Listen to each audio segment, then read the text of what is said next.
Quartier de Séoul, zone industrielle. Dans un endroit sombre et désert, des bandits mènent leur affrontement et quelqu'un n'a pas de chance. L'homme assis par terre est blessé et les dernières minutes de sa vie sont déjà comptées. Park Kang-tae est son nom et il ne ressent que de la douleur, du désespoir et une rage impuissante. Ceux assassins sont impitoyables et vont finir le travail. Pas même une goutte de sympathie n'est visible sur leur visage. La seule chose qu'ils peuvent faire pour lui, c'est le laisser fumer sa dernière cigarette. Ceux anciens camarades n'ont qu'une seule demande au tueur à gages. Achevez notre frère d'un seul coup pour qu'il ne souffre pas. Le tueur demande également pardon à la victime, car ils étaient liés par de nombreuses années de travail dans un groupe de gangsters. Certainement. Après tout, ces salauds ne font que ce qu'on leur ordonne de faire. Rien de personnel. Dans les dernières minutes, toute la vie de Puck défile devant ses yeux. La boxe était tout pour lui. Il avait tous les atouts d'un boxeur, de la taille, du punch et de la qualité d'une star. Au lycée, il était présenté comme un espoir prometteur en boxe. Mais le monde de la boxe est cruel, et il est difficile pour un jeune homme de se contrôler lorsqu'on le provoque. Après l'un des incidents, on lui a dit qu'il ne boxerait plus jamais, et il a été expulsé de l'équipe. Bien sûr, il y avait d'autres moyens, et il aurait pu retourner à la boxe, mais il lui fallait gagner sa vie, ce qui est désormais terminé. Il ne sert à rien de le regretter maintenant. Mais si j'avais au moins une chance, j'aimerais reprendre la boxe. C'est la dernière pensée qui lui traversa la tête. « Kali, Kali, lève-toi! Es-tu mort ?» Des cris inattendus et une rafale de vent frais l'obligèrent à ouvrir les yeux. La réalité l'a beaucoup surpris. Il ne comprenait pas ce qui se passait. Suis-je vraiment mort d'une attaque au couteau? Comment ai-je pu changer autant et pourquoi m'appelle-t-on Kali maintenant? Ce qui se passe, quelques jours plus tard, le groupe d'hommes a annoncé que les perdants du match iraient à la mine, et ceux qui gagneront seront laissés à l'école de boxe. Si vous ne voulez pas aller dans la mine, entraînez-vous comme si c'était votre dernier entraînement de votre vie, leur a dit l'instructeur. Écoutez bien, je vais nommer les binômes dans lesquels vous allez désormais vous unir. Torres et Meros, Undat et Bizan, Kizo et Damien, l'entraîneur a nommé et nommé de plus en plus de nouveaux couples. Kali était jumelé au grand type Slit, qui mesurait une tête de plus que lui et des épaules beaucoup plus larges. Les pairs convoqués désormais disputeront un match qui aura lieu dans une semaine. Avant cela, ils devront s'entraîner dur. Kuli a parfaitement compris que la sélection s'effectuait selon le principe du fort et du faible. Les mines sont un endroit dangereux, où au XXIe siècle de nombreuses personnes meurent d'accidents et de maladies pulmonaires. L'environnement y est terrible. Il faut donc tout faire pour ne pas en arriver là. Il faut gagner à tout prix.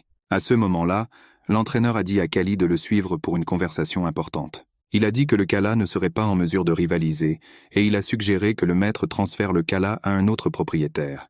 Kali écoute calmement son mentor. Il comprend qu'avec un tel corps, il ne survivra pas au combat, car il n'est pas boxeur. Mais en même temps, il ne survivra pas dans la mine pendant 1 an. D'où sa décision de participer au concours dans une semaine. Instructeur. Surpris par cette décision, car avant cela, Kali ne pouvait que pleurer. Mais Kali est fermement convaincu qu'il participera au concours. Sur le chemin du camp d'entraînement, Kali pense que jusqu'à récemment, il était un gangster nommé Park Kang-tae qui vivait sur Terre. Et maintenant il a eu une seconde chance en tant que garçon nommé Kali, et maintenant il a l'opportunité de reprendre la boxe. Mais c'est un corps fragile, avec des os faibles et une endurance insuffisante, avec des coups faibles. Et pourquoi a-t-il eu une seconde chance avec ce corps, faible et faible? À ce moment-là, son partenaire Slit s'approche de Kali et lui dit qu'il commence à s'entraîner maintenant. Et il porte un coup puissant directement à la mâchoire de Kali. Tout le monde n'aime pas Kali. Le coach l'a pris comme exception parce que le père de Kali était un champion de boxe. C'est ce que tout le monde dit au camp d'entraînement. Mais les autres pensent que ce faible bâtard devrait simplement mourir et ne pas prendre la place de quelqu'un d'autre. À la surprise générale, si avant Kali s'enfuyait simplement, maintenant il tient le coup et est prêt à se battre.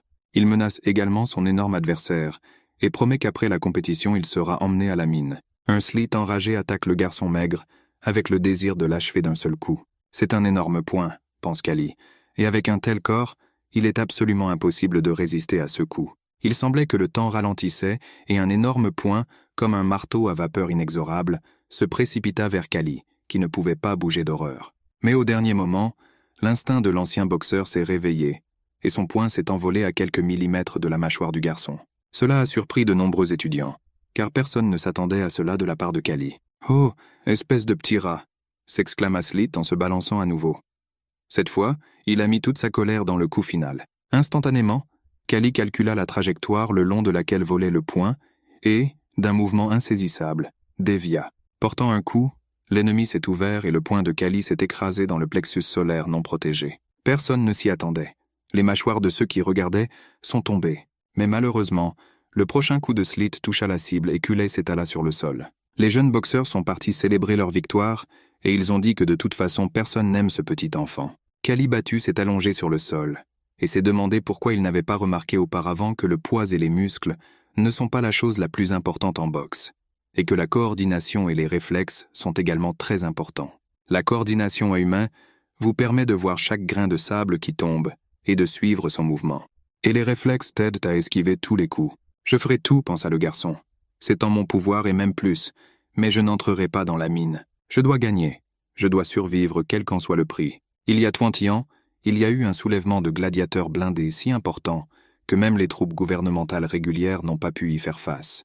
Un royaume qui a à peine réprimé une rébellion a ensuite aboli le système dans lequel les esclaves combattaient les gladiateurs avec des épées. À partir de ce moment-là, des maîtres du combat au poing ont commencé à apparaître, capables de détruire l'ennemi uniquement avec leurs poings. Cela a donné au public encore plus de plaisir que les combats sanglants de gladiateurs. Kali a appris tout cela pendant son séjour au camp d'entraînement. Chaque matin, les combattants sortaient s'entraîner sous la direction de leur entraîneur.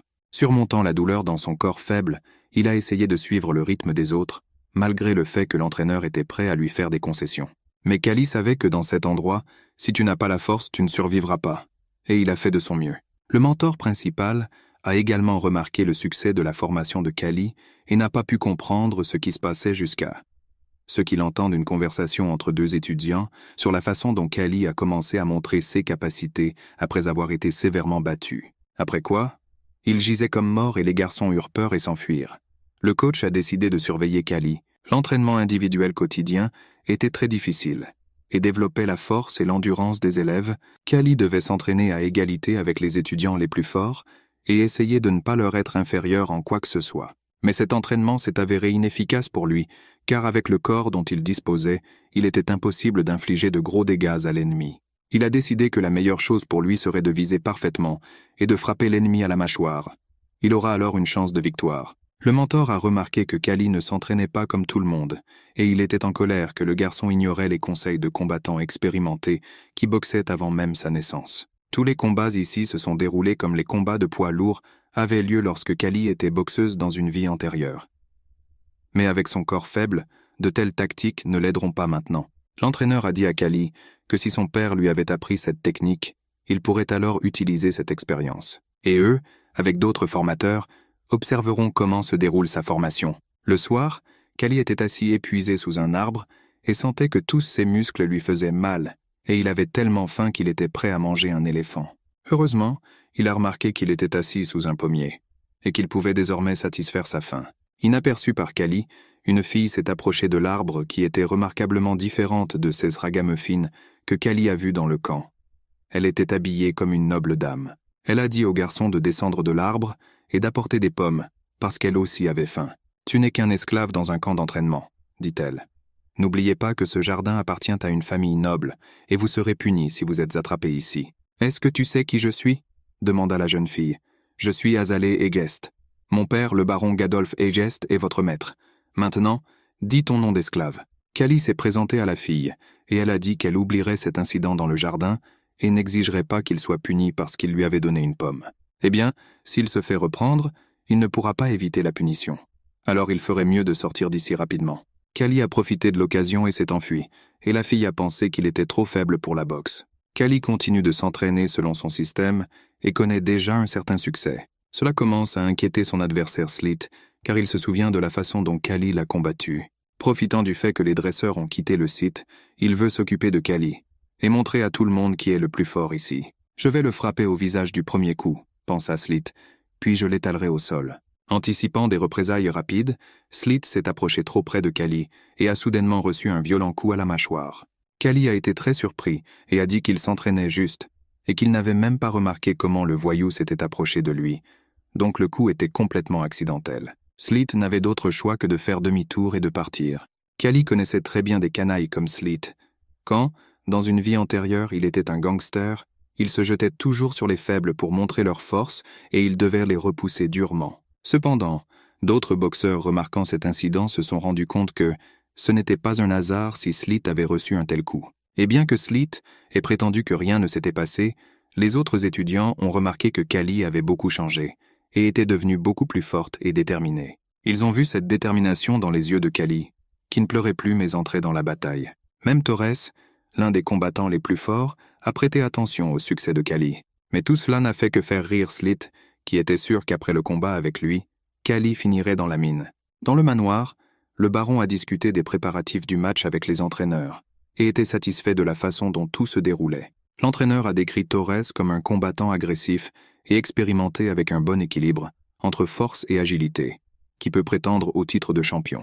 Malheureusement, dit le baron, la popularité de notre centre de formation est en baisse et nous avons même dû envoyer certains esclaves dans les mines en raison de problèmes financiers. C'est pourquoi je veux, poursuivit le baron, inviter les roturiers au match et même leur payer de l'argent. Ils apprécieront probablement un bon combat. L'entraîneur-chef ne s'est pas opposé à son propriétaire, mais a estimé que, tout d'abord, l'école perdait en popularité en raison du fait que son propriétaire était trop gourmand. Le baron Egest dirige l'école depuis plus de 15 ans. Si au cours des 5 premières années, il prenait soin de combattants expérimentés et traitait chaque personne avec soin, puis au cours des 10 années suivantes, il les a forcés à trop s'entraîner et à se battre, et ils sont tous morts. Il a reçu beaucoup d'argent de son école, mais n'a pas investi dans le développement et l'a dépensé selon les caprices de sa famille.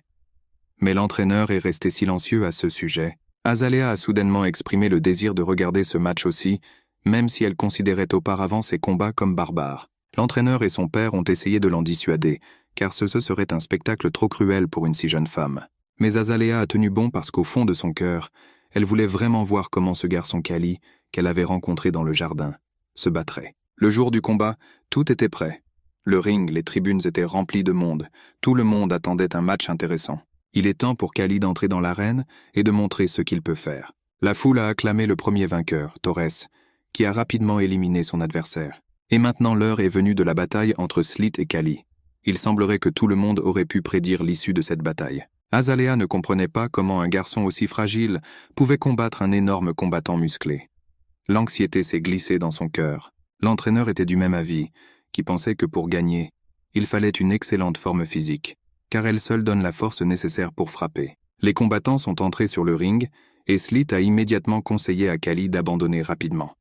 Sinon, s'il se battait avec lui, Callie n'aurait jamais de santé. Si tes capacités étaient aussi bonnes que ta bouche, tu serais déjà devenu un champion. Callie lui répondit et se prépara au combat. Mais quand même, Callie a compris que la différence de forme physique était trop grave et que son adversaire n'avait pratiquement aucune vulnérabilité. Afin de porter un coup décisif à la mâchoire de Callie, il fallait faire 2 choses. La première était de forcer l'ennemi à se plier, mais Callie n'eut pas le temps de finir sa réflexion lorsque l'ennemi attaqua, et la seule chose que Callie pouvait faire était d'esquiver les coups et de s'enfuir. Les gens dans les tribunes étaient très mécontents de ne pas avoir vu la vraie bataille, et la poursuite du chalage se déroulait sous leurs yeux. Mais ensuite l'inattendu s'est produit. À la poursuite de Callie, Sleet était plus fatigué que s'il l'avait simplement attaqué au combat. Cependant, il restait toujours un adversaire puissant et fort, et un coup terrible qui frappa Callie et lui cassa plusieurs côtes le jeta au sol. Le public du stade a explosé de joie. S'attendant à des représailles imminentes contre un adversaire faible, le juge a commencé à compter 10-9-8. Il semblait que tout était fini, et le sort de Callie était scellé. Mais malgré les côtes cassées et la proposition de l'entraîneur de mettre fin au combat, l'ancien gangster Pac dans le corps d'un garçon frêle n'allait pas mourir une seconde fois. Ses côtes étaient cassées, et il ne pouvait ni bouger rapidement ni frapper fort. Cependant, il a réussi à esquiver un poing lourd qui lui frappait directement le visage, et frappait instantanément la mâchoire non protégée de l'ennemi. Tout cela s'est produit en quelques secondes, et personne n'a même remarqué comment il avait fait. La neige fondue est tombée au sol, comme si elle avait été renversée, et l'arbitre a commencé son compte à rebours 10-9-8. Callie est déclarée gagnante. Le juge a crié et a levé son drapeau. Comment cela pourrait-il arriver? Ce qui s'est passé? On n'a rien compris. Les spectateurs dans les tribunes étaient perplexes. Et le vainqueur, à ce moment-là, s'est promis qu'il ne gâcherait pas sa seconde vie, comme il a gâché la première.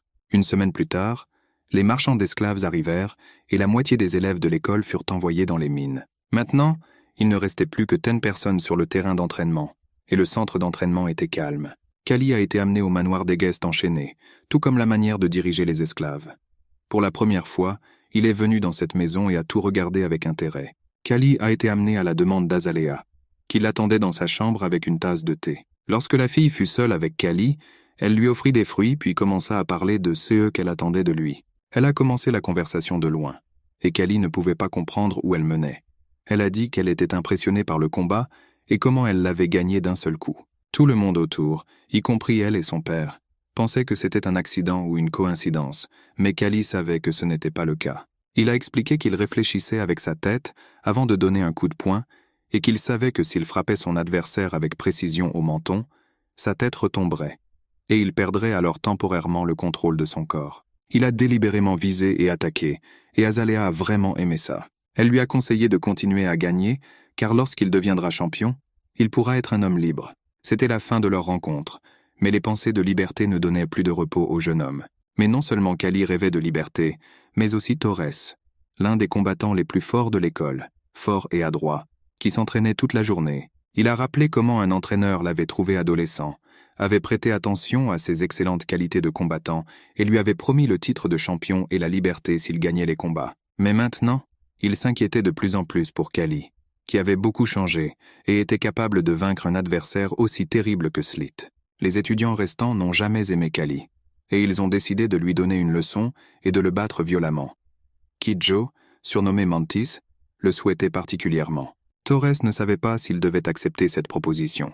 Il ne voulait pas interférer avec l'entraînement de Callie, et a vu qu'elle avait déjà obtenu un grand succès après la guérison de ses côtes. Un jour, alors que Callie s'entraînait dans l'arène, une mante et ses camarades se sont approchés de lui et ont entamé une conversation moqueuse sur sa victoire. Il a promis à Callie qu'il ne le frapperait pas trop fort et qu'il le combattrait avec la moitié de ses forces. À son tour, Callie a averti la mante qu'il pourrait lui causer une grande douleur et le battre plus fort que prévu.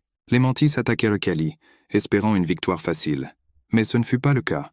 Callie a facilement esquivé tous les coups et choisir le bon moment à porter un coup violent à la mâchoire de l'ennemi. Il a donc prouvé à tout le monde que sa victoire dans le match n'était pas un hasard. Une grande taille et des bras longs sont un grand avantage au combat. Il est impossible de s'approcher d'un tel combattant et ses coups deviennent très dangereux. Mais le Mantis n'a pas su utiliser ses avantages.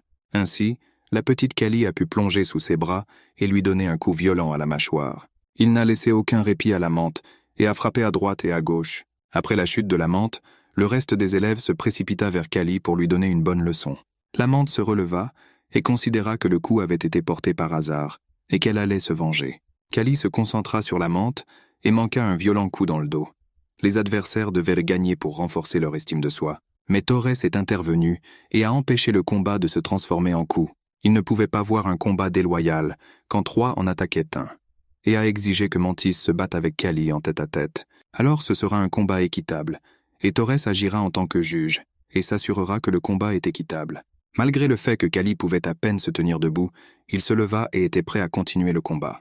Callie pouvait calculer tous les mouvements de la mante et esquivait habilement ses coups, et a attaqué l'ennemi dans le corps, avec de multiples coups précis. Avec des mouvements imprécis et lents, le Mantis n'a montré que sa faiblesse et n'a pas pu résister à un adversaire rapide. Finalement, il a porté un coup décisif à la mâchoire lorsque l'ennemi a commis une autre erreur. Callie a finalement mis fin au combat avec un chaos complet.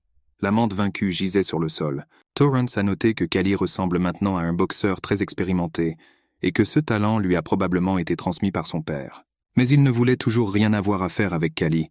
Alors quand il s'est approché de lui pour le remercier pour son intercession, Torrance ne lui a pas parlé. Après ce combat, aucun des élèves de l'école n'a défié Callie en duel. Salle de réception dans l'hôtel particulier du baron Egest. L'entraîneur est très en colère et demande au baron de refuser le match car l'école n'a pas assez de boxeurs professionnels et il n'y a que des élèves faibles. Mais le baron déclare qu'il n'y aura pas de boxeurs très forts lors du match. L'entraîneur a donc deux options. Soit gagner le match avec l'aide de ses élèves, soit envoyer un bouc émissaire au combat. C'est un ordre. Choisissez les 3 meilleurs combattants et venez. Je veux voir à quel point le baron Doraemon sera ennuyé que nous ayons aligné les meilleurs combattants. L'entraîneur est en colère contre son maître, car il détruit son école. Si un joueur aussi puissant que Torres ne remporte pas le match, l'école peut être fermée. Mais il ne pourra pas gagner car il n'est pas encore prêt à affronter des boxeurs expérimentés. En 3 jours, il faut avoir le temps de préparer les combattants au combat, et c'est presque impossible. L'entraîneur ne savait pas quoi faire. Mais un ordre est un ordre, et l'entraîneur choisit Torres, Mantis et Callie en 3 jours pour les préparer au match contre le camp d'entraînement de Doraemon.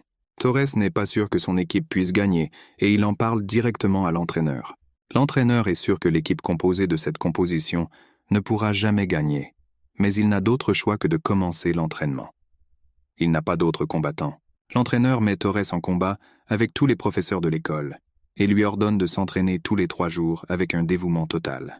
Mantis doit faire face à sa peur s'il veut tenir bon dans le match, et l'entraîneur de Kali ne peut rien offrir, car il ne sait pas comment l'entraîner et ne l'a choisi que pour son dernier combat. Donc Kali doit décider lui-même comment s'entraîner. L'entraîneur dit à Torres que même si ses adversaires sont des combattants expérimentés, ce sont les mêmes personnes et tombent également sous les coups.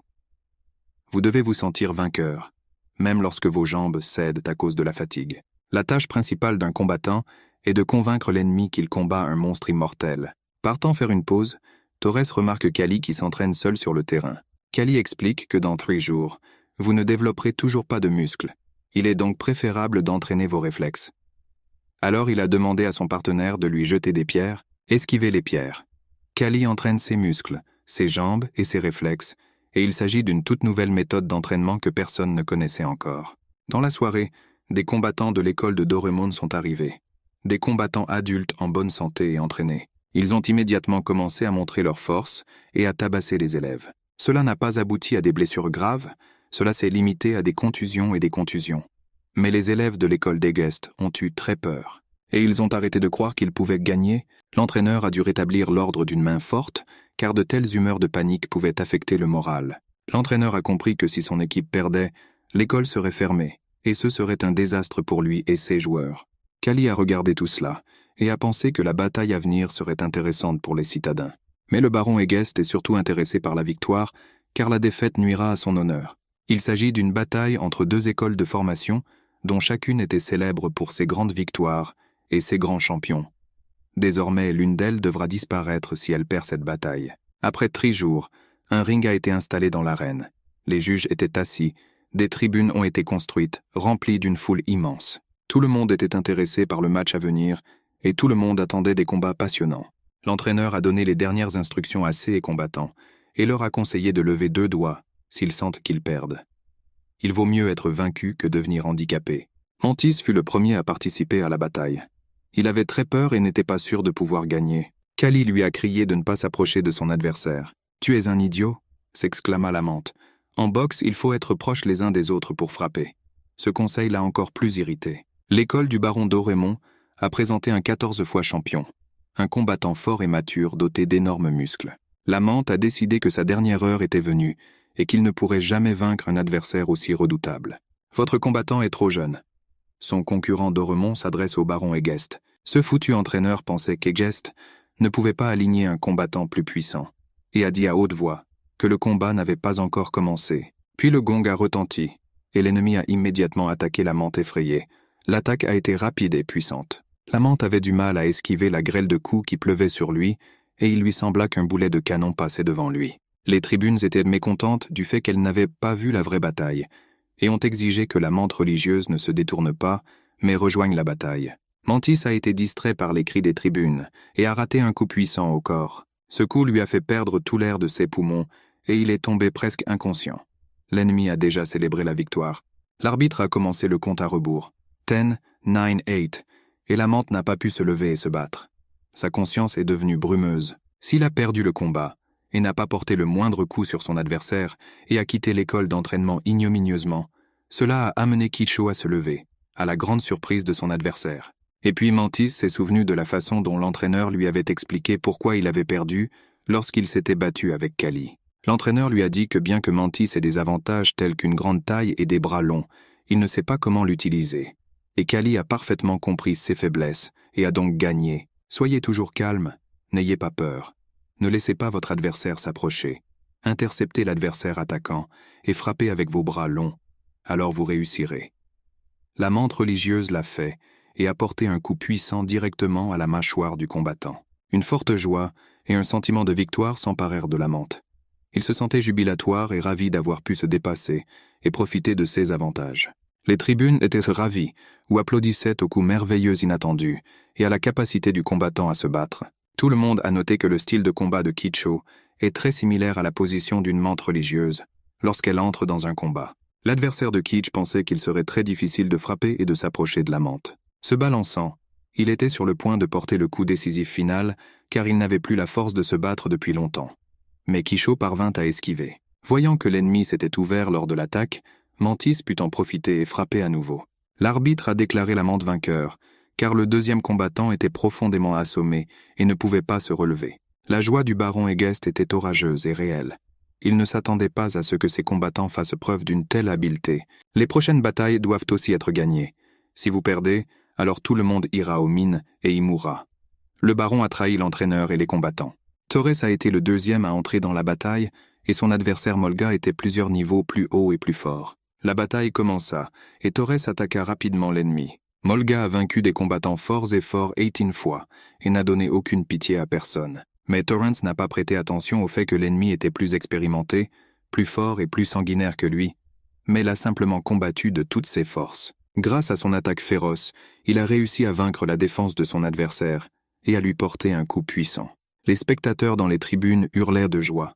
Ils n'avaient pas vu un combat aussi magnifique depuis longtemps et encouragèrent les deux boxeurs avec des cris de joie. À son grand regret, Molga n'a rien pu faire pour contrer l'attaque frénétique du jeune Torres et l'un des coups l'a renversé. Il ne pouvait plus se relever. L'arbitre termina son décompte et Torres fut déclaré vainqueur. Maintenant, tout dépendait de la capacité de Kali à rassembler toutes ses compétences et à gagner. Déterminé à arracher la victoire à tout prix, Kali entre sur le ring. Son adversaire était Barito, 11 fois champion des poids lourds. Il y eut des rires parmi les spectateurs dans les tribunes et dans la loge lorsque Kali entra sur le ring. De nombreux spectateurs avaient des enfants plus grands que ceux combattants. J'attendais le combat avec impatience, et Azalea, la fille du baron, avait déjà admis qu'elle était venue uniquement parce qu'elle voulait voir le combat auquel Kali participerait.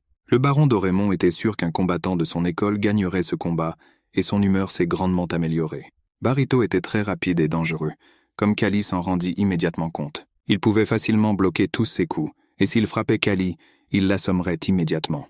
Kali n'avait donc d'autre choix que d'esquiver les coups et d'essayer de trouver un point faible chez son adversaire. Kali s'est déplacé si rapidement autour du ring que Barito n'a pas pu porter le coup final. Le baron d'Orémont frappa avec colère son poing sur l'accoudoir de sa chaise.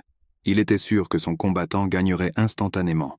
Mais le combat s'éternisa en raison de l'habileté de Kali. Alizia a vu que Kali était très différente de n'importe quel autre combattant et lui a demandé mentalement de le montrer à tout le monde.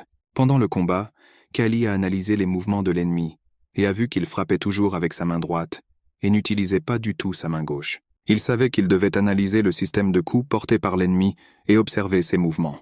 Voir le mouvement de sa tête, de ses bras, de son corps. Voyez comment il prépare une attaque et trouver son point faible à ce moment. Et même si Kali n'était pas sûr que lui, habité dans ce corps fragile, serait capable de porter un coup très fort. Mais son expérience, ses ressentis et sa vision de la bataille lui donnaient confiance dans la victoire. C'est ainsi que Kali, ayant senti le point faible de l'ennemi, se glissa sous sa main levée et le frappa à la tête. Je ne laisserai pas mon adversaire reprendre ses esprits tout de suite. Il a porté un deuxième coup encore plus fort que le premier. Tous ceux qui ont vu ce combat ont été étonnés qu'un jeune homme fragile, pratiquement un enfant, soit capable de se battre avec un combattant expérimenté. Barito ne comprenait pas comment ce garçon avait pu le renverser et lui infliger des coups aussi violents. En même temps, Kali suppliait mentalement Barito d'abandonner, car sa main droite était déjà très gravement blessée par des coups aussi violents et ne fonctionnait pas bien. Barito s'est rendu compte qu'il ne pouvait pas vaincre Kali dans un combat loyal. Il a pris une poignée de ceintes du ring et l'a jetée directement dans les yeux de Kali dans l'espoir de l'aveugler puis de le détruire. Azalea a crié en voyant une telle arnaque, et le baron d'Orémon était très satisfait de l'ingéniosité de son combattant. Kali était pratiquement aveugle, et cela a aidé le Barito à porter un coup puissant. Mais Kali se leva avec ses dernières forces et était de nouveau prêt à continuer le combat. Maintenant, vous avez terminé. Le boxeur en colère a rugi et a attaqué le jeune homme dans le but d'en finir pour toujours. Je dois rester calme. Kali s'est dit mentalement que je ne peux pas paniquer ou je vais mourir. J'ai déjà complètement fini l'analyse du combat.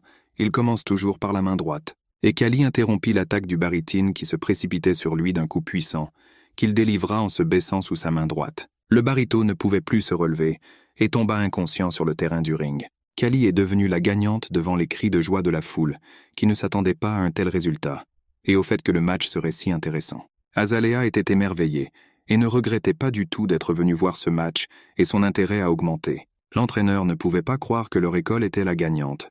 Le baron Gadalf a célébré l'événement avec une célébration à l'école et a nourri les élèves avec de délicieux plats. 2 mois plus tard, l'automne est arrivé et la saison des récoltes est arrivée. Les élèves de l'école ont collecté des pommes de terre et d'autres légumes dans les champs afin de les apporter à l'école.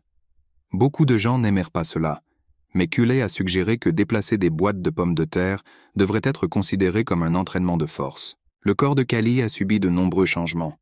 Elle est devenue beaucoup plus grande et plus forte. Les paysans ont demandé s'il y aurait des boxeurs aux fêtes des récoltes du duc de Westley, mais les disciples n'ont pas été autorisés à assister à cette fête. Le point fort de ce festival était la boxe. Le baron Egest était un parent du duc qui organisait cette fête. L'école de Dorémon et Egesta concourait sous le parrainage du duc, mais les étudiants ne pouvaient pas participer aux batailles. Il faudra attendre une année entière pour participer au combat du festival, pensa Callie. Mais l'année a passé très vite. Dans la salle de réception du baron Egest, le coach demande à son maître de lui accorder 1 an supplémentaire pour former ses élèves. Le baron le lui refusa, car le duc demandait personnellement dans une lettre que 3 élèves célèbres de l'école participent à la fête ducale. Le duc de Westley est l'un des 5 ducs du royaume, et il est impossible de refuser sa demande. Tous les invités doivent arriver au palais du duc après-demain. Et à partir de ce moment, les 3 étudiants sont considérés comme des boxeurs professionnels. Désormais, les 3 combattants portent une marque indiquant qu'ils appartiennent à l'école du baron Egest. Sur le chemin du palais du duc, Azalea a parlé à Callie et lui a conseillé de montrer tout ce qu'il pouvait faire au festival. Callie ne cessait de se souvenir de cette conversation en chemin et le beau visage de la jeune fille se tenait devant ses yeux. La nuit tomba, et les voyageurs décidèrent de faire une halte pour se reposer puis repartir. Azalea était fatiguée et a décidé qu'il était temps pour elle de dormir, et son père est sorti pour parler aux gardes. Malgré le fait que les gardes aient dit au baron qu'à cette époque de nombreux voleurs rôdèrent sur les routes et qu'il devait se déplacer rapidement. Le baron a insisté pour qu'il s'arrête. Dans les buissons, les boxeurs ont entendu des bruissements, et Callie a dit au baron qu'il devait partir d'ici. Le baron lui conseilla avec colère de s'occuper de ses affaires, et en même temps une lance pointue transperça la tête du chevalier qui les gardait. Le détachement du baron a été attaqué par des inconnus et a dû se battre. La pluie de flèches a progressivement diminué, et une bande a sauté des buissons. Il y avait beaucoup de voleurs et leurs intentions étaient très sérieuses. Callie a demandé à l'entraîneur de leur retirer les chaînes car il y avait trop de bandits et trop peu de gardes, et les boxeurs pourraient aider dans la bataille. L'entraîneur a vu la gravité de la situation et a immédiatement relâché les boxeurs et leur a dit que la protection du baron et de sa fille était leur première priorité. Un des bandits a crié « Je l'ai trouvé et j'ai attaqué les boxeurs ». Une énorme épée brillait au clair de lune, mais Callie réussit à esquiver l'épée et son coup. Le voleur a volé sur le côté et les boxeurs ont couru. Callie a couru de toutes ses forces pour protéger Azalea. Les gardes gardèrent le baron et l'emmenèrent dans un endroit sûr. Le baron a crié à Callie que sa fille était dans la voiture et Callie s'y est précipitée. Mais il a été rattrapé par un autre voleur qui s'est également précipité vers la voiture en voulant y trouver de l'argent et des bijoux. Il n'a pas été possible d'arrêter le bandit. C'était un scélérat fort et adroit qui était capable de faire reculer Callie de quelques pas. Et puis le bandit ouvre la porte du carrosse et aperçoit Azalea, effrayée et tremblante. Attrapant la jeune fille, le bandit facilement, comme s'il ne sentait pas le poids du captif, courut avec elle dans une direction inconnue. Le baron East a crié de désespoir et Callie a couru après le ravisseur et a promis à son père qu'il lui rendrait sa fille. La poursuite s'est arrêtée sur une falaise, au bas de laquelle coulait une rivière tumultueuse. Il n'y avait nulle part où courir plus loin. Ensuite, le bandit a posé son captif au sol, a sorti son épée et a dit à Callie qu'il ressemblait à un esclave et qu'il aimerait rejoindre les bandits. Dans une vie antérieure, Callie avait déjà emprunté cette voie et il rejetait avec indignation toute tentative de redevenir un gangster. « Alors vous avez terminé !» s'est exclamé son adversaire et a agité son épée. En se basant sur les mouvements du bandit et la façon dont il maniait son épée, Callie réalisa qu'il s'agissait d'un ancien gladiateur. « Je suis un gladiateur et j'ai 42 victoires !» s'est exclamé le bandit et a attaqué le jeune homme. Avec un adversaire aussi expérimenté et armé, Callie était voué à la défaite. Alors il a simplement esquivé le ballon, s'est glissé sous le bras du bandit, a attrapé Azalea dans ses bras et a couru aussi vite qu'il le pouvait. Il n'avait d'autre choix que de sauter dans la rivière Stormy et de nager avec son fardeau. Les fugitifs débarquèrent et trouvèrent une petite grotte dans laquelle ils pourraient se cacher des poursuites. Callie a déguisé la sortie. Azalea était si froide et mouillée qu'elle supplia son compagnon d'allumer un feu. Mais cela était impossible à faire, car toutes les branches étaient mouillées, et en plus, les voleurs pouvaient les retrouver grâce au feu. Azalea frissonnait encore de froid dans ses vêtements mouillés, et la seule façon que Kali voyait pour se réchauffer était d'enlever ses vêtements et de les sécher. Avec des vêtements mouillés, vous pourriez attraper un gros rhume et même mourir. La proposition de se déshabiller a mis Azalea tellement en colère qu'elle a même oublié pendant 1 minute à quel point elle avait froid. Comment une aristocrate peut-elle se déshabiller devant son esclave? Mais Kali lui expliqua que c'était une précaution nécessaire, qu'il se détournerait et ne la regarderait pas. Et si elle tombe malade et meurt, alors son père le tuera. Azalea suivit les conseils de Kali. Elle ôta ses vêtements et les étala sur les pierres pour les faire sécher, mais elle ne se sentit pas plus chaude. Un fort tremblement secoua la jeune fille. Kali frissonnait également de froid et comprenait qu'il ne tiendrait pas si longtemps. Il n'y avait que 2 options. Soit commencer à bouger activement, soit s'embrasser et se réchauffer avec leur corps. Le jeune homme et la jeune fille n'avaient pas la force de bouger. Alors ils se sont embrassés et sont restés assis toute la nuit à se réchauffer. Le matin arriva et Kali et son compagnon partirent au camp. Leurs vêtements étaient secs et ils n'avaient plus peur du froid. Ils devaient remonter le courant, mais Azalea avait très peur de rencontrer des bandits. Ce à quoi Kali a dit qu'il fallait compter sur la chance et avancer. Azalea marchait le long de la route et pensait que Kali était un mystère pour elle. Il ne se comporte pas comme les esclaves se comportent habituellement. Et en même temps, il est complètement différent de tous les hommes qu'elle a connus. D'un côté, il est encore un garçon et de l'autre, un homme adulte. Mais avec lui, je me sens simple et à l'aise, et j'aime être avec lui, pensa Azalea. Le bandit attendait les fugitifs en embuscade et pensait qu'il tuerait ce petit canaille dès qu'il le verrait. À sa grande joie, 2 personnages familiers apparurent juste devant lui. « Comme je suis heureux de vous revoir », dit joyeusement le bandit. Kali se préparait à se défendre, ainsi qu'Azalea de toutes ses forces, mais il n'était absolument pas armé et cela fit rire le bandit. « Je vais te tuer et prendre ce prix », dit-il à Kali, mais Kali était très déterminé et allait défendre son compagnon et lui-même. « Garçon !» Le bandit a ri. « Je vais te couper en 2 maintenant », et il était sur le point de mettre sa menace à exécution. Kali s'est déplacé très rapidement et a essayé d'éviter les coups mortels de l'épée, mais il était impossible de le faire indéfiniment.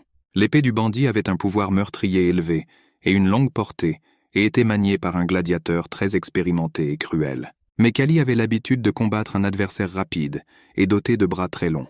Il se souvenait du combat avec la menthe qui s'était soldé par la victoire complète de Kali. Si vous voulez vaincre un ennemi armé à main nue, vous n'avez pas d'autre moyen. Dès qu'il s'avança, et Kali se précipita à l'attaque. « Quelle chance !» s'est exclamé le bandit. Le garçon veut lui-même se heurter à la lame. La principale chose dont Kali avait besoin était la détermination de ne pas avoir peur de la lame et la capacité de la contourner. Il fallait concentrer toutes les forces et se précipiter devant la terrible lame dans la zone aveugle de l'ennemi, là où l'épée ne pouvait pas atteindre. Et c'est exactement ce que Kali a fait. Et son poing attaqua la mâchoire du bandit avec une force écrasante. À cause du coup qu'il a reçu, le bandit a perdu l'équilibre et s'est envolé loin sur le côté, laissant tomber son épée. Kali tomba au sol, épuisé. Ce combat lui a pris toutes ses forces, et Azalea s'est figée d'horreur parce qu'elle ne pouvait pas croire que la bataille était terminée. Après un certain temps, ils ont été retrouvés par une équipe de secours que le père de la jeune fille a envoyée à leur recherche. « Merci d'avoir sauvé ma fille », dit le baron et personne n'attendait ces mots de sa part. Qu'un aristocrate aussi arrogant et fier remercie un esclave et lui offre du repos. Cela n'est jamais arrivé. Le baron a demandé comment un Kali non armé pouvait vaincre le gladiateur, et s'il avait un secret qui l'aiderait à gagner des batailles. « J'ai l'air faible », répondit Kali, et tous mes adversaires me sous-estiment. Et finalement, le soir, alors que le soleil se couchait, toute la compagnie arriva au château du duc Westley. Le duc de Westley a accueilli avec joie le baron nouvellement arrivé.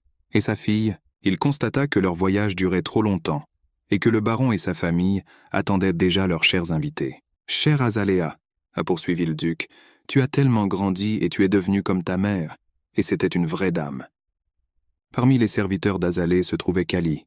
Azalea elle-même lui dit de rejoindre les domestiques, car l'un d'entre eux était malade, et seul Kali pouvait le remplacer. Au cours d'un dîner luxueux, le duc discuta des matchs précédents avec le baron, et se demanda comment 3 étudiants pouvaient vaincre des adversaires aussi puissants. Azalea s'est ennuyée des conversations de ces hommes, et elle a demandé la permission de quitter les hommes, et de marcher au grand air. Kali devait l'accompagner en tant que servante, il devait obéir. Il se promenait dans les rues de la ville, examinant les rues des maisons et regardant les gens. Azalea avait l'air très malheureuse, et a admis à Kali que son père lui cherchait un mari depuis longtemps, et qu'elle ne voulait absolument pas se marier si jeune et s'attacher les pieds et les mains. Azalea a demandé à Kali ce qu'il en pensait, ce à quoi Kali a répondu que personne n'était intéressé par son opinion. Azalea a acheté 2 bonbons et les a donnés à Kali parce qu'elle pensait qu'il n'avait jamais essayé de bonbons de sa vie. Oui, à partir du moment où Kali s'est retrouvé dans ce monde, il n'a rien mangé de sucré à part des fruits. Azalea était belle, et Kali, comme tous les hommes autour, admirait sa beauté. Mais ensuite, une vieille femme s'est approchée d'eux et a invité Azalea à lui prédire l'avenir pour lui porter chance. Kali était fermement opposée et voulait chasser la diseuse de bonne aventure. Mais Azalea a trouvé cela drôle et a accepté avec joie. Ils suivirent la diseuse de bonne aventure jusqu'à sa tante gitane. En chemin, la diseuse de bonne aventure a promis qu'elle prédirait la bonne aventure pour peu d'argent. La gitane ouvrit sa boule de cristal, la regarda et dit qu'il y aurait de nombreux rebondissements et surprises dans la vie. Mais c'est bien plus amusant que la vie d'une personne ordinaire. La jeune fille lui a demandé de prédire l'avenir de l'amour et du mariage, et la gitane a dit que sa bien-aimée pourrait être à côté d'elle, mais qu'elle ne recevrait pas un mariage que tout le monde bénirait. En guise de service supplémentaire, le gitan a proposé à Kali de prédire l'avenir, et bien qu'il ait refusé, Azalea a insisté pour prédire l'avenir. Puis la gitane regarda à nouveau dans sa boule de cristal et dit à Kali, « Tu es venu de loin. Vous venez d'un endroit dont les gens ici ignorent même l'existence. »« De quel endroit ?» a demandé Kali. « Je ne sais pas, je dis juste ce que je vois, » répondit le gitan. « Dans ce monde, les oiseaux de fer volent dans les airs. Dans ce monde, tu montes en calèche sans chevaux. Dans ce monde, les gens sont dans des boîtes transparentes. » Kali était étonnée de voir comment la gitane pouvait savoir, et voir tout cela parce qu'elle décrivait son monde passé. Le gitan ajoute que Kali a une énergie extraordinaire, et qu'un ange guide son chemin, et qu'il est destiné à devenir un grand combattant. La vieille femme ne peut pas croire que Kali n'est qu'une esclave, car une personne avec une telle énergie ne deviendrait jamais une esclave. Au cours des 3 jours suivants, Kali a persuadé Azalea de le laisser aller à l'entraînement, et elle l'a laissé partir. Un jour, après qu'il ait quitté le palais, les gardes ont refusé de le laisser entrer et l'ont ridiculisé à cause de sa maigreur et de son apparente faiblesse. Kali n'est pas resté silencieux en réponse, et les choses sont arrivées au point où les gardes étaient prêts à se précipiter dans le combat. Mais un ordre soudain les contraint à battre en retraite. Leur maître, le duc Westley, a strictement ordonné aux gardes de s'éloigner du jeune homme, et il entama une conversation amicale avec Kali. Il a dit qu'il ne pouvait pas croire qu'un jeune homme aussi fragile ait remporté le match de l'année dernière. Les muscles de ce garçon sont faibles, mais il a prouvé qu'il était un bon combattant. Que cache-t-il ? Pensa le duc. Et il a dit à haute voix qu'il était très heureux de rencontrer un combattant aussi célèbre et qu'il serait heureux de le voir au match. Au camp d'entraînement, Kuli a immédiatement commencé son entraînement habituel. Leur entraîneur a rassemblé son équipe et a déclaré que non seulement les combattants du baron d'Ormont s'entraînent ici dans ce camp, mais aussi de nombreux autres combattants. Par conséquent, ces étudiants peuvent rester dans le camp et ne pas s'inscrire au concours car un tour est déjà rempli de personnes intéressées. Torres veut vraiment monter sur le ring et pense donc qu'il peut ignorer la remarque de l'entraîneur. Mais l'entraîneur le punit immédiatement et lui explique ce qu'il fait de mal. Ce festival mettra en vedette des combattants qui ont été vainqueurs des dizaines de fois. Ces élèves doivent donc écouter leur coach en silence et se laisser guider uniquement par ses décisions. À ce moment, des cris se font entendre dans le camp d'entraînement. « Ogre, ogre !» Les gens commencent à s'enfuir avec horreur. Un monstre est apparu dans la rue. « Le baron d'Ormont a révélé son arme secrète », dit l'entraîneur avec horreur et étonnement. « Je n'arrive pas à croire qu'il ait amené ce monstre. Est-ce vraiment cette personne ?» Tous ceux qui ont vu le monstre ont demandé avec horreur. « Il ressemble vraiment à un ogre de fantaisie », pensa Kali en regardant l'ogre avec un regard figé. L'ogre d'Ormont est le combattant le plus fort qui a remporté 76 combats en un an. Il n'a laissé aucune chance à son adversaire.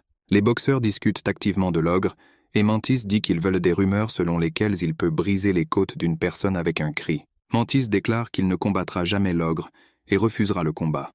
À cela, l'entraîneur lui dit que le baron considérait ses combattants comme trop faibles et qu'il est donc peu probable qu'ils participent à ce combat. Kali réfléchit à la façon dont il pourrait vaincre l'ogre, mais pour que son poing touche la mâchoire du monstre, il doit être forcé de se pencher, mais c'est impossible. Si vous heurtez d'autres pièces, cela ne causera pas beaucoup de dégâts. L'ogre semble invincible. Mantis est même surpris que Kali réfléchisse à la façon de vaincre un tel monstre et arrive à la conclusion qu'il n'est pas non plus une personne ordinaire. Le stade dispose d'un calendrier des compétitions et de la liste des participants. Tous les propriétaires sont venus vérifier les listes.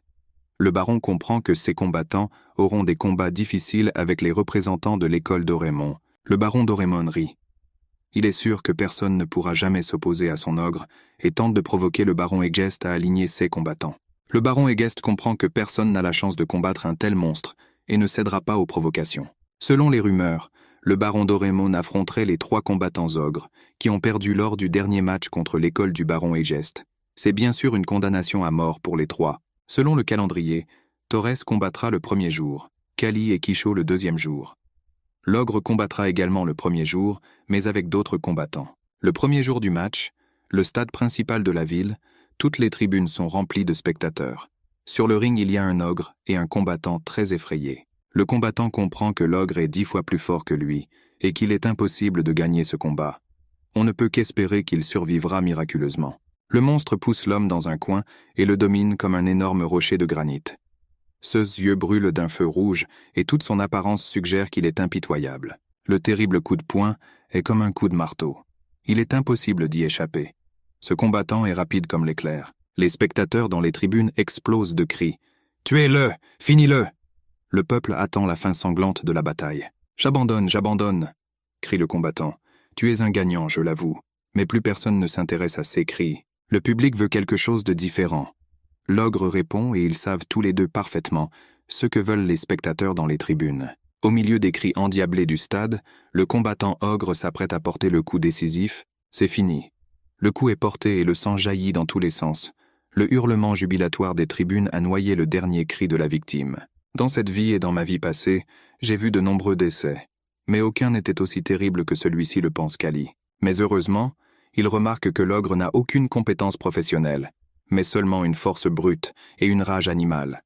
Mantis discute avec ses amis de la possibilité de vaincre l'ogre, mais il n'y voit aucune possibilité. Et Torres remarque que l'ogre n'a aucune envie de vaincre l'ennemi, mais a un grand désir de le tuer. L'équipe des sangliers d'Egest a débuté la compétition dès le premier tour. Torres a concouru, Torres n'abandonne jamais et élimine son adversaire. Ce duel fut l'un des meilleurs combats de la journée. Kali doit se battre demain et il réfléchit à sa technique de combat. « Kali, tu aimes les garçons ?» La question inattendue fait que Kali ouvre les yeux avec étonnement. C'est Azalea qui s'approcha doucement de lui. « Pourquoi avez-vous décidé cela, madame ?» demande Kali. « Parce que tous les garçons sont excités quand ils me voient, et tu es toujours trop calme. Je suis venu te voir aujourd'hui parce que demain peut-être je ne te verrai plus. Après tout, tant de soldats meurent ici. » Elle a continué. « Ma vie n'a pas d'importance. » Kali répond. « Après tout, je ne suis pas un noble monsieur. Je parierai sur toi pour gagner. » dit Azalea et donne une pomme à Kali. « Ne vous inquiétez pas, mademoiselle, je vais certainement gagner. » « Parle. » Le lendemain, toutes les tribunes étaient remplies de spectateurs, et Kali se prépare pour son premier combat à ce festival. Il est devenu beaucoup plus fort et mûri. Ses muscles sont devenus beaucoup plus gros, et ses biceps sont devenus plus forts. Un vétéran aux 21 victoires du camp d'entraînement de Wettiman s'est heurté à Kali, Ironwall César. L'adversaire de César ressemble à nain. NCE nouveau venu a déjà remporté un combat contre un combattant expérimenté. Kali est le prochain combattant du camp d'entraînement d'Egest. Le public rit de l'apparence de Kali et demande s'il a bien mangé et pourquoi est-il si mince et seul Azalea est sûr que Kali va gagner. Ce combattant est César. Il sera reconnu aujourd'hui. Dans le futur, il sera un grand champion. Avec ces mots, un jeune homme inconnu s'est approché d'Azalea. « Et je pense que le garçon de notre école va gagner. » Azalea a répondu. « En boxe, le plus important, ce sont les données physiques. » répondit le jeune homme. « Je le sais bien. Je me suis même battu. » Azalea l'écoutait avec ennui tandis qu'il se vantait auprès d'elle. « Faisons un pari, » suggéra-t-elle. « Je parie sur mon combattant. » Bien, son interlocuteur était d'accord. « S'il perd, tu auras un rendez-vous avec moi.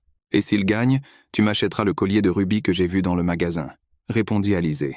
Sur le ring, les combattants se préparaient au début du combat. César a déclaré qu'il ne ressentait aucune haine personnelle envers Kali, qu'il le vaincrait facilement et laisserait Kali blâmer son entraîneur de l'avoir mis dans ce combat. Kali a répondu qu'il n'était pas nécessaire de remuer la langue et que le combat montrerait qui vaincra qui, et s'est levé. César a attaqué son adversaire avec le désir de l'assommer du premier coup, mais Kali esquiva adroitement ses coups. Analysez les techniques de combat.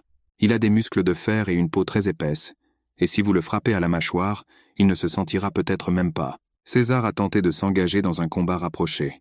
Mais Kali esquiva facilement et para ses coups. César sentait qu'il commençait déjà à être fatigué, et espérait que l'ennemi était tout aussi fatigué, et ne pourrait bientôt plus échapper à ses coups si vite. Le jeune homme inconnu était déjà complètement confiant dans sa victoire, Mais le spectateur expérimenté ne le pense pas. Kali est simultanément à droite et à gauche et au-dessus et en dessous, et réagit instantanément aux dangers et aux attaques en réponse. Est-ce vraiment le combattant qui a renversé le joueur le plus fort, le baron d'Aurémont?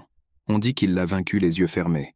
Est-ce vrai? Azalea était assise avec un visage calme, il semblait même qu'elle s'ennuyait, mais dans son cœur elle chantait de joie. À ce moment sur le ring, César espérait assommer son adversaire d'un seul coup, et Kali voulait épuiser l'ennemi et lui porter un coup décisif au bon moment. Finalement, César perdit le reste de son endurance, et Kali réalisa qu'il ne devait pas rater cette opportunité. Après avoir percé la défense de l'ennemi, il le frappa au corps, ce qui lui fit briser les côtes. L'entraîneur, observant la bataille, a remarqué que le coup porté par Kali était excellent, car il utilisait la puissance musculaire qu'il avait développée avec son entraînement. Il ne s'agit plus de l'attaque d'un combattant faible qui utilise le poids et la force de l'ennemi. Maintenant, Kali frappe avec sa force pure. Les coups de Kali étaient précis et forts, et César ne pouvait rien leur opposer. L'épaisse armure musculaire de César fut détruite sous les coups de Kali. Des coups violents ont frappé son corps, son dos, sa tête. C'était comme frapper comme beaucoup de flèches qui touchèrent la cible. Et avec le dernier coup puissant, Kali a envoyé son adversaire dans un profond chaos. César était allongé par terre. L'arbitre comptait, mais César n'arrivait plus à se relever. Incroyablement, il a gagné ce combat et le stade a accueilli le champion. « J'attends le collier que tu m'as perdu », dit joyeusement Azalea. « C'est mon boxeur, j'ai pris soin de lui, je l'ai élevé. » Le baron Egeste s'est réjoui. Kali se tourna vers la loge dans laquelle étaient assis le baron et sa fille et fit un geste qui signifiait sa gratitude.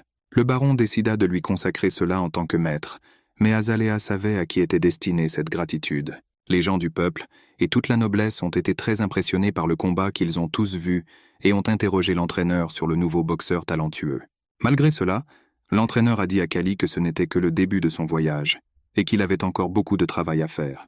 Tout le corps de Kali lui faisait mal, mais cela ne voulait rien dire comparé à la surprise ressentie par ses amis après avoir vu la nouvelle technique de combat. Bientôt, ce fut au tour de Mantis de se battre, et même s'il voulait vraiment gagner, et que les cris des spectateurs qui saluèrent le vainqueur étaient dans ses oreilles, il était très inquiet de ne pas pouvoir bien se battre. Kali lui a conseillé de profiter de ses longs bras et de sa taille, et de jouer le match comme il en avait l'habitude. Et grâce à ce conseil, Mantis a gagné, et sa joie n'a pas eu de limite. Azalea a appelé Kali chez elle pour discuter du duel, et lui a dit quel genre de pari elle avait fait. À cette époque, un baron accourut à la recherche de sa fille. Une personne importante voulait vraiment la rencontrer. C'est le deuxième fils de la famille noble Joseph qui s'est intéressé à la jeune fille rousse et a rapidement découvert qui elle était. Azalea pensa avec tristesse que le jeune homme savait qu'elle était de la famille d'un baron, beaucoup plus bas et plus pauvre que son père, et qu'elle était impuissante face à ses désirs. La famille Villena est une famille prestigieuse, ayant une influence significative dans la politique du pays. Par conséquent, le baron a joyeusement présenté sa fille au fils d'un noble si riche et influent. Vilaine a sorti un collier de rubis et l'a donné à Azalea, disant qu'il irait bien avec ses cheveux roux. Azalea avait très honte, mais à haute voix, elle a dit qu'elle était très reconnaissante. Et Joseph a répondu que malgré le fait qu'il avait perdu le pari, il espérait qu'elle irait se promener avec lui.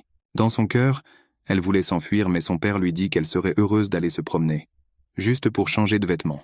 Lorsqu'Azalea est venue dans sa chambre, elle a catégoriquement refusé de sortir avec le fils du duc, mais son père lui a demandé de ne pas le faire. Il lui a demandé de regarder de plus près le jeune homme et de trouver les bons côtés en lui, car il espère vraiment qu'Azalea fera un bon match. Azalea a promis qu'elle aurait un rendez-vous une fois. Kali, qui servait de garde du corps d'Azalea, pensait à quel point le baron était une personne pitoyable. Il dirige une école de boxe, n'a aucune idée de la boxe et est déjà au bord de la ruine. À ce moment-là, Vilaine s'est approché de lui et a commencé à crier à cause de la victoire de Kali. Il a dû dépenser beaucoup d'argent. Et bientôt, ce sera agréable de voir Kali tomber dans l'arène, battu et vaincu. Le rendez-vous entre Azalea et Vilaine a eu lieu au bord d'un lac pittoresque, accompagné de nombreux serviteurs. Kali pensait que ce n'était pas bien qu'une fille sorte avec un scélérat aussi double. Il faisait beau. Le soleil était chaud et Kali se souvenait de sa vie passée. Il a rappelé les combats sur le ring auxquels il a participé lorsqu'il était boxeur professionnel. Il était impitoyable et sûr de lui. Personne ne pouvait se relever après ses coups. Une morale cruelle régnait parmi les boxeurs, et une grande compétition. La cruauté fleurissait, et dans l'un des combats, l'adversaire s'est cassé le bras, en utilisant des méthodes sales. Après quoi Pak Kangte, c'était le nom de Kali à l'époque, est devenu un bandit et a utilisé la violence, comme s'il se vengeait de son poing cassé. Si je pouvais y retourner, pensa-t-il. Je ne le ferai jamais. Et puis son sommeil fut interrompu et il se réveilla avec horreur. Il pensait que s'il avait une seconde chance et parvenait à retrouver son ancienne vie, il ne vivrait pas comme ça. À ce moment-là, une femme de chambre a sauté dans la clairière et a appelé Callie pour lui dire que son aide était nécessaire de toute urgence.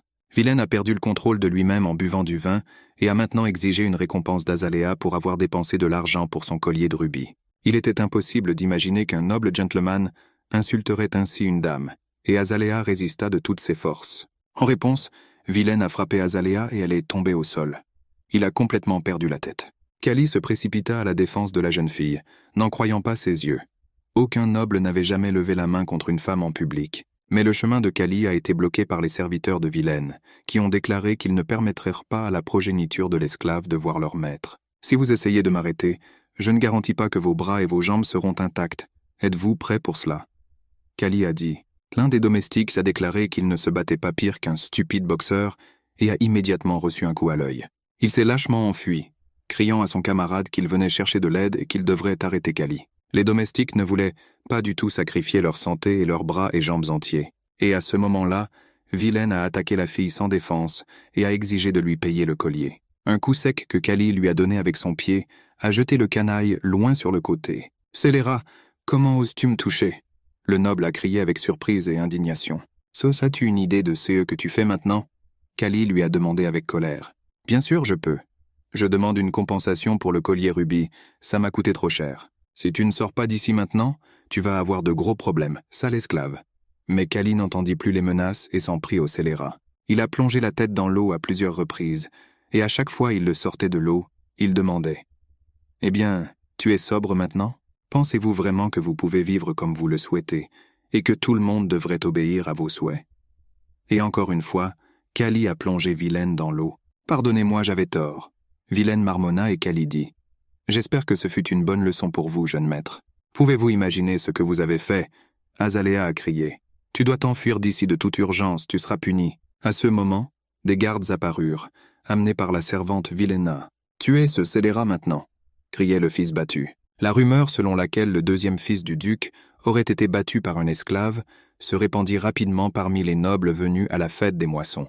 Pour éviter que notre famille ne devienne la risée, cet esclave doit être exécuté immédiatement. Vilaine le pensait, et je veillerai à ce que la famille du baron Egest ne soit plus jamais forte et influente, et disparaisse. Le baron Egest était furieux, il ne pouvait même pas imaginer que Vilaine attaquerait sa fille.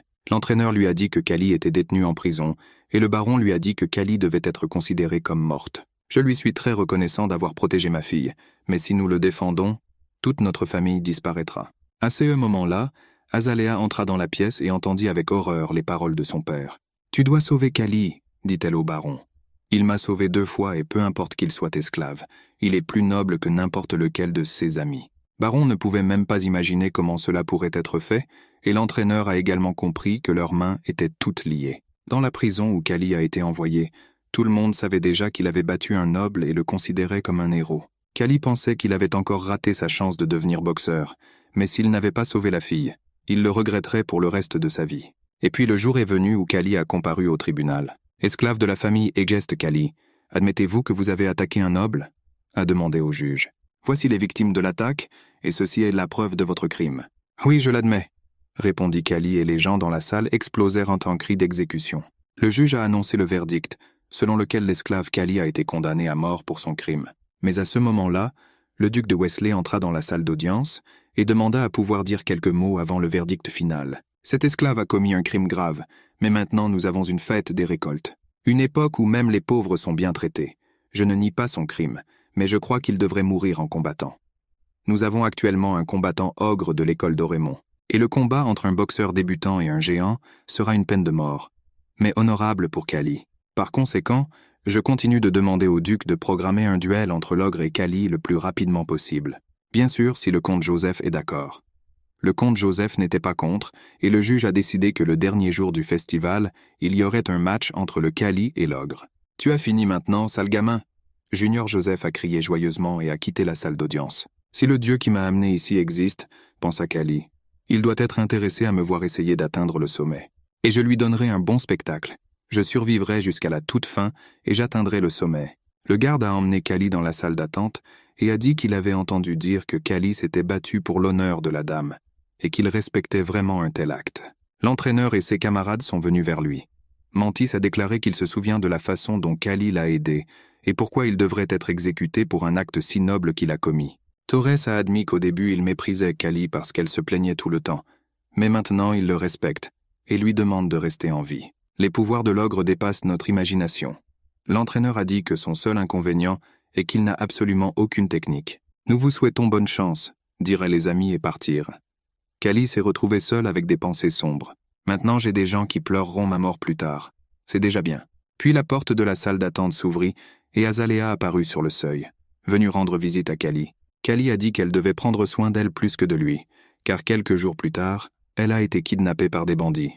Puis elle s'est impliquée avec un méchant rare. « Alors tu dois me protéger. » Et Azalea a dit plus loin et a embrassé le jeune homme. « Promets-moi, jure comme la dernière fois que tu sortiras victorieux de ce combat.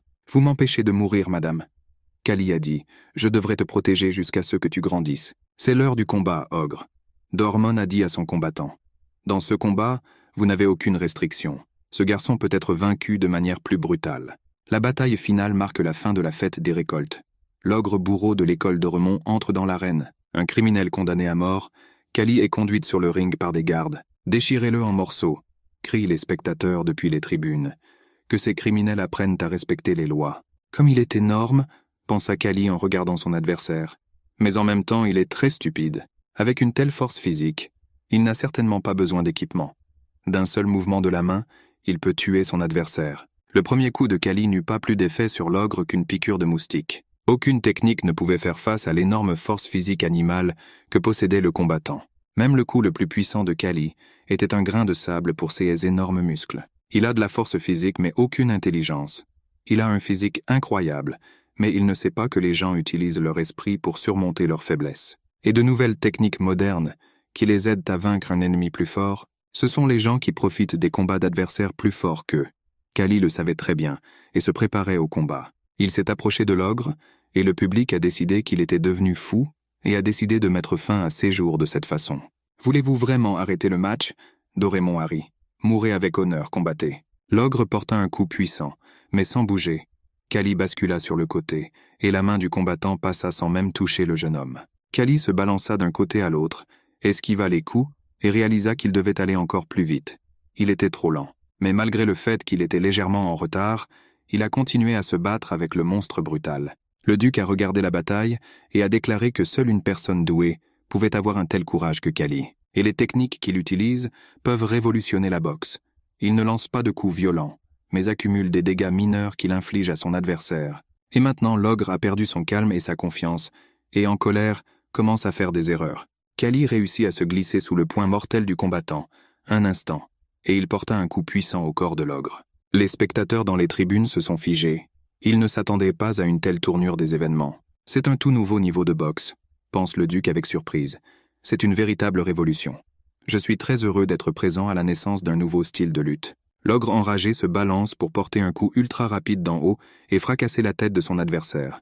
Mais en même temps, il s'ouvre, et Kali se rend compte qu'il y a maintenant une chance. Et d'un coup, le back one touche le corps de l'ogre. Le coup est porté avec une force incroyable. Back one, un coup avec un poing bien serré, n'est pas souvent utilisé dans la boxe moderne. Car malgré son pouvoir destructeur, il est facile de calculer la trajectoire de ce coup. Mais pas quand l'ennemi est trop stupide et ne sait pas calculer la trajectoire, car il ne sait même pas de quoi il s'agit. Le propriétaire de l'ogre, Doremont, écarquilla les yeux de surprise et cria que cela ne pouvait pas être vrai. Personne ne pouvait vaincre mon ogre. C'est son style, pense Torres qui regarde le combat. Il donne une impression trompeuse et combat de manière très créative.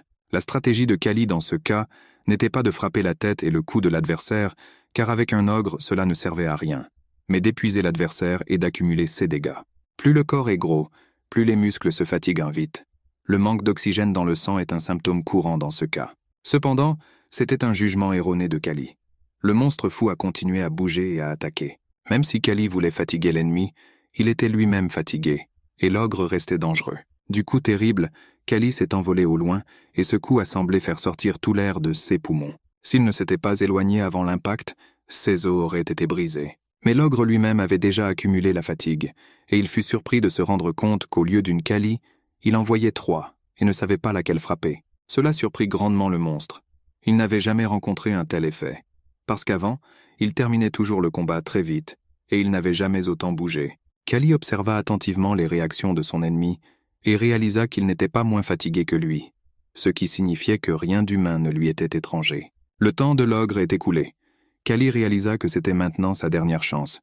L'ogre est fatigué et doit tout risquer pour délivrer un coup d'une force énorme directement sur la poitrine non protégée du monstre. À cause d'un tel coup, Kali sentit qu'il s'était foulé le poignet, mais l'ogre tomba à genoux et ne put reprendre son souffle. Kali a immédiatement attaqué à nouveau et a frappé la mâchoire non protégée de son adversaire.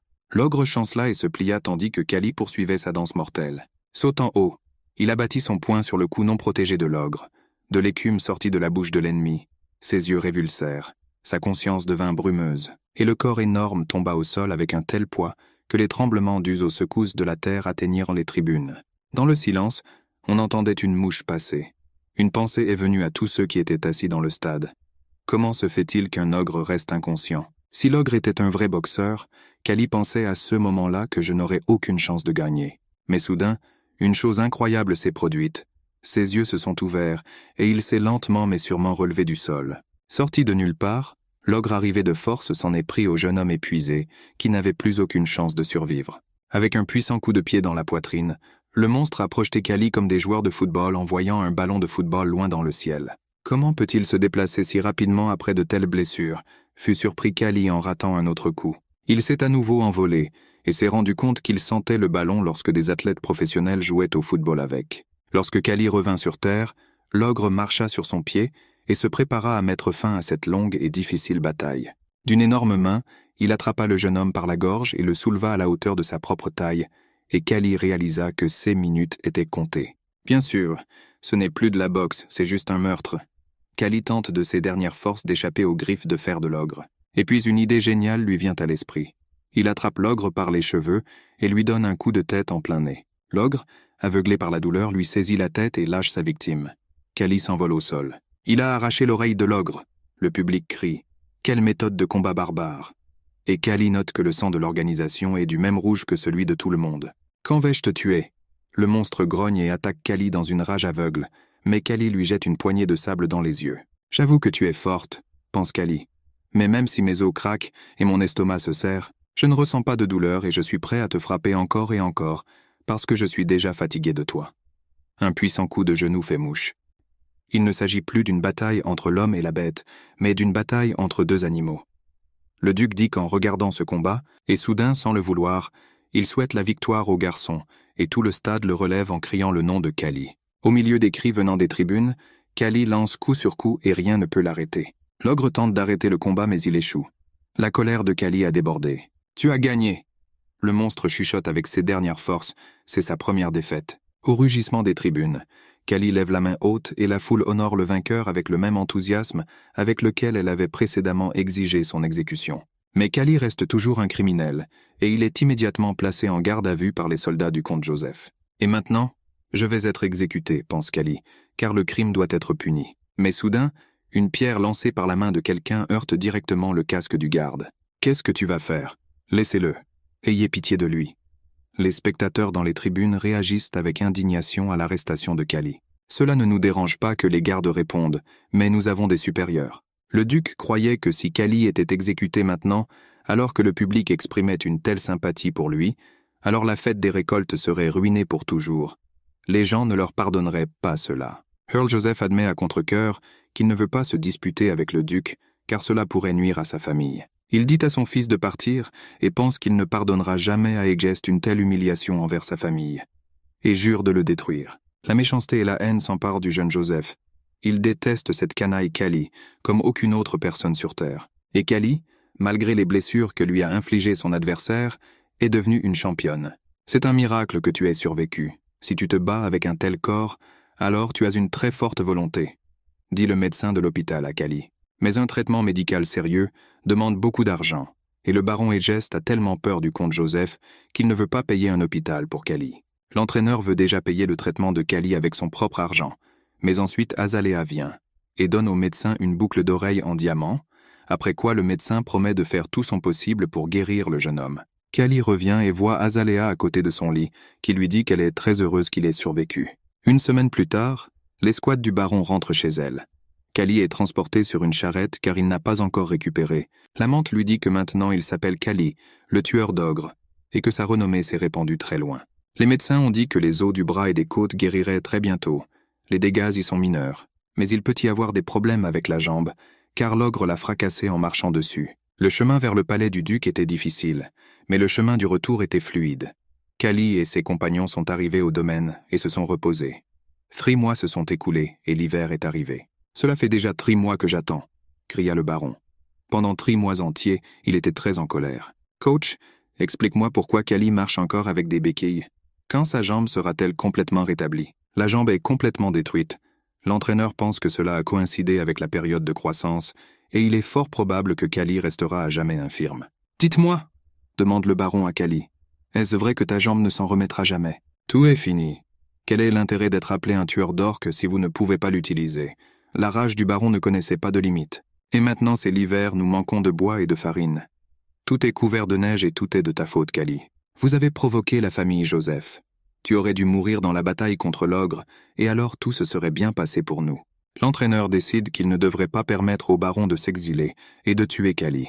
Et il dit que même avec une jambe paralysée, Kali peut devenir un excellent instructeur et entraîner de bons combattants. « Non, je refuse d'être instructeur », dit fermement Kali, la détermination résonne dans sa voix. « Tu es un idiot ?» Mantis ne peut pas comprendre la décision de Kali car devenir instructeur est la meilleure chose qui puisse arriver à un boxeur à la retraite. Kali se souvient de la conversation avec l'entraîneur et de sa ferme décision de récupérer pour l'été. L'entraîneur lui dit qu'il n'y a aucun moyen de restaurer sa jambe. S'il y en avait, l'entraîneur lui-même ne marcherait pas avec une canne. Mantis pense qu'en plus de la jambe de Kali, l'ogre a également blessé la tête de Kali, car personne ne peut guérir une telle blessure. Torres considère également cela comme une grande bêtise, mais Kali, même si elle n'est pas sûre de réussir, restera néanmoins une boxeuse. Pendant que Kali était à l'hôpital, Mantis et Torres s'étaient déjà fait un nom en remportant plusieurs matchs.